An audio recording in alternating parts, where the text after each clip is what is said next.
আর আশ্বাস নয়, এবার সিদ্ধান্ত চাই। পে স্কেলের দাবিতে কর্মচারীদের আগুন জ্বলা প্রতিবাদ। বিস্তারিত ভিডিওতে। দর্শক, নবম পে স্কেলের সর্বশেষ সকল আপডেট পেতে চ্যানেলটিতে লাইক এবং সাবস্ক্রাইব করুন। দৈনিক সমকাল ৩১/১/২০২৬। আজ রাষ্ট্রের হৃৎপিণ্ডে জমে উঠেছে এক দমবন্ধ করা প্রশ্ন। এই দেশ কি তার চাকরিজীবীদের আর চেনে না? সরকারি চাকরিজীবীদের পে স্কেলের দাবিতে যে কর্মবিরতি শুরু হয়েছে তা কোনো হঠাৎ ক্ষোভের বিস্ফোরণ নয়। এটি বছরের পর বছর জমে থাকা অবহেলা, প্রতারণা আর উপেক্ষার ফল। যারা সকাল সন্ধ্যা ফাইলের স্তূপে ডুবে থেকে রাষ্ট্র চালায়, আজ তারাই রাস্তায়, কারণ দেওয়ালে পিঠ ঠেকে গেছে। এই কর্মবিরতি মানে কেবল কাজ বন্ধ নয়, এটি একটি রাষ্ট্রীয় সতর্কবার্তা।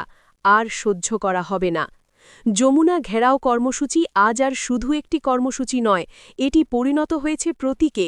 ক্ষমতার কেন্দ্রের দরজায় দাঁড়িয়ে কর্মচারীরা প্রশ্ন তুলছে, আমাদের ঘাম কি রাষ্ট্রের কাছে মূল্যহীন?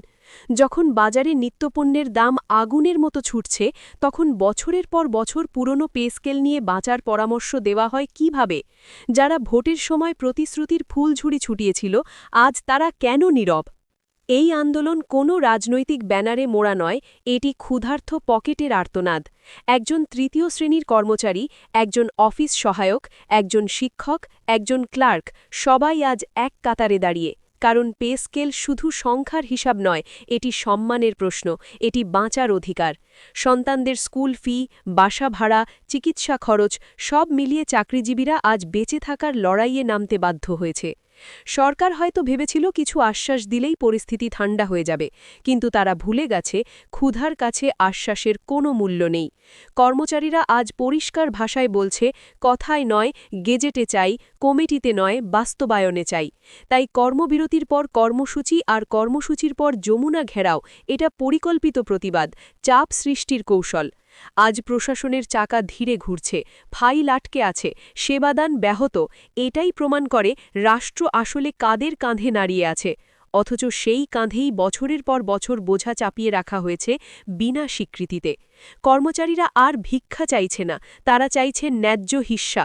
তারা বলছে, আমরা রাষ্ট্রের বোঝা নই, আমরা রাষ্ট্রের চালিকা শক্তি। এই আন্দোলনের ভাষা দিনে দিনে আরও কঠোর হচ্ছে, কারণ ধৈর্যের সীমা শেষ।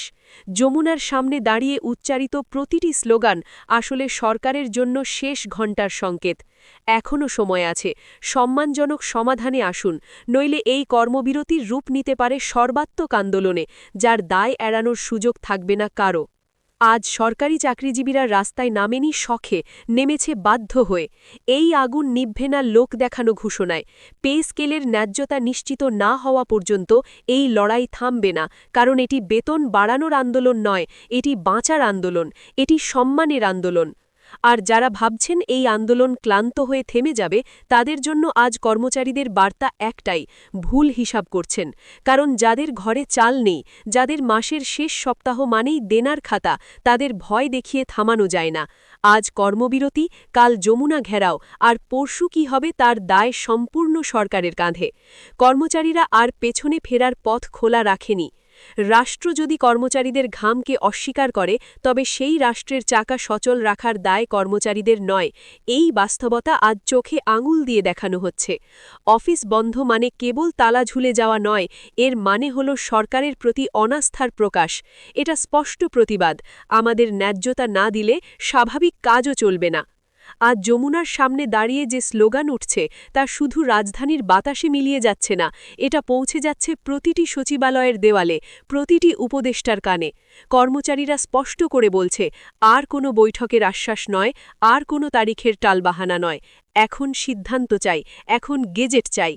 এই আন্দোলন দমিয়ে রাখতে চাইলে তার পরিণতি হবে ভয়াবহ, কারণ ক্ষুধার্ত মানুষ আর ভয় পায় না। ইতিহাস সাক্ষী, যখন চাকরিজীবীরা এক কাতারে দাঁড়ায়, তখন কোনো শক্তিই তাদের দাবিকে চেপে রাখতে পারে না। আজ সরকারি কর্মচারীরা রাস্তায় নেমেছে, কাল যদি সারা দেশ অচল হয়ে যায়, তার দায় কে নেবে? এখনও সময় আছে। এই আগুন নেভানোর একটাই পথ, ন্যায্য পে স্কেল, স্পষ্ট ঘোষণা আর দ্রুত বাস্তবায়ন। অন্যথায় এই কর্মবিরতি রূপ নেবে সর্বাত্মক প্রতিরোধে। তখন আর কোনো মাইক্রোফোনে কথা দিয়ে পরিস্থিতি সামাল দেওয়া যাবে না। এই লড়াই থামবে না, কারণ এটি চাকরির লড়াই নয়, এটি সম্মান বাঁচানোর যুদ্ধ।